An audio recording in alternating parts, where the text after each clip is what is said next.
Hi, welcome back. In this class, we'll look into two data structures, stacks and queues. We'll see how to implement these data structures using list objects. In a stack data structure, last item inserted is the first item retrieved, popularly called last in, first out, also called LIFO. In a queue data structure, first item inserted is the first item retrieved, popularly called first in, first out, FIFO. Let us see how to implement these two data structures using list objects. First, let us start with a stack.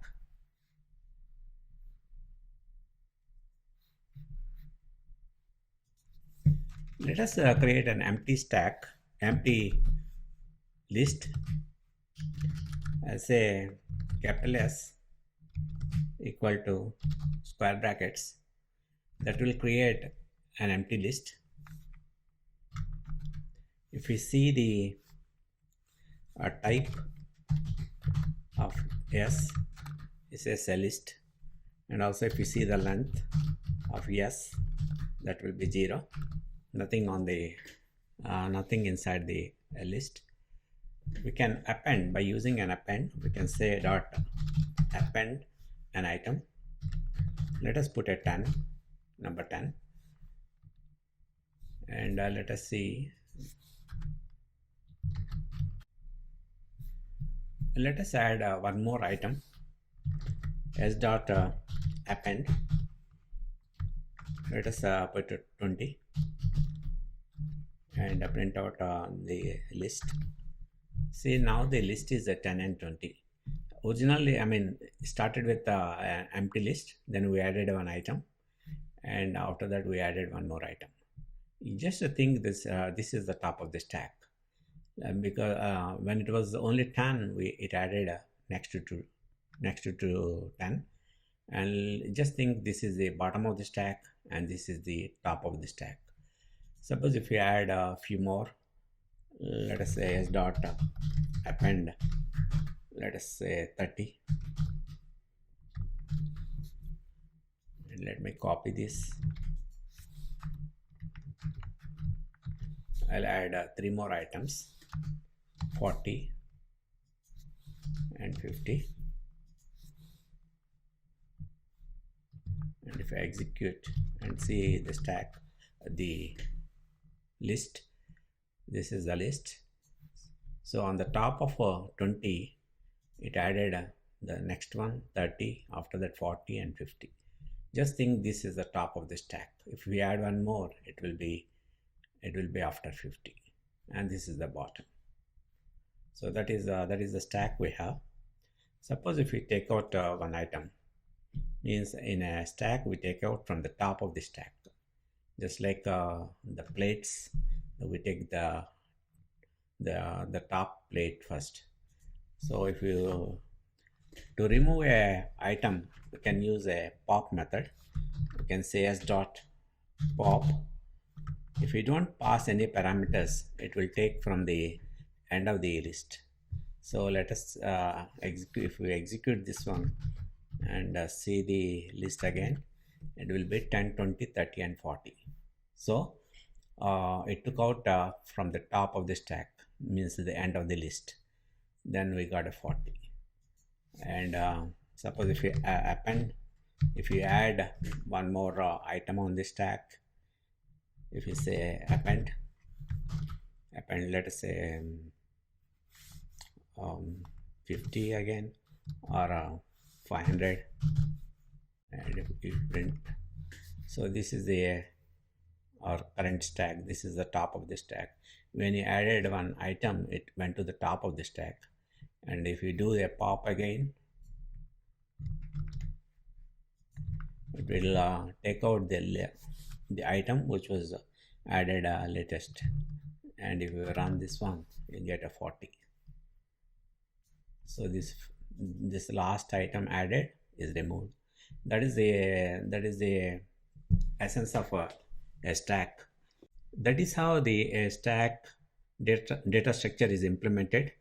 It's very simple. Just by using two methods of list objects, append method to add items on the top of the stack, and pop method to retrieve items from the top of the stack. Very simple implementation. Also, it is very efficient because there is no movement of data or indexes involved here. Just we are adding and removing items from the end of the list. No need to move any indexes or item values. Okay, let us now see how to implement a queue.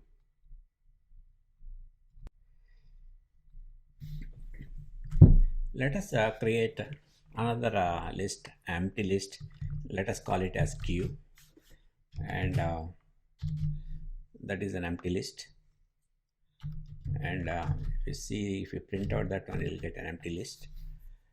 And let us add a couple of items. I will say queue dot append.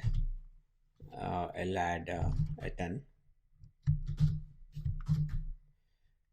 and again another one more item,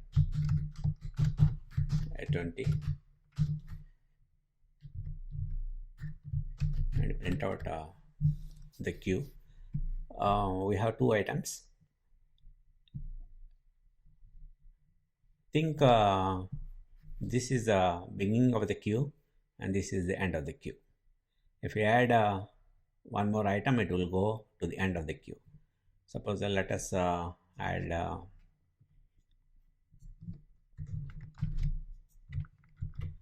let's say 30, and let me add a couple of say I'll add 40 and 50. See, they will go to the end of the queue.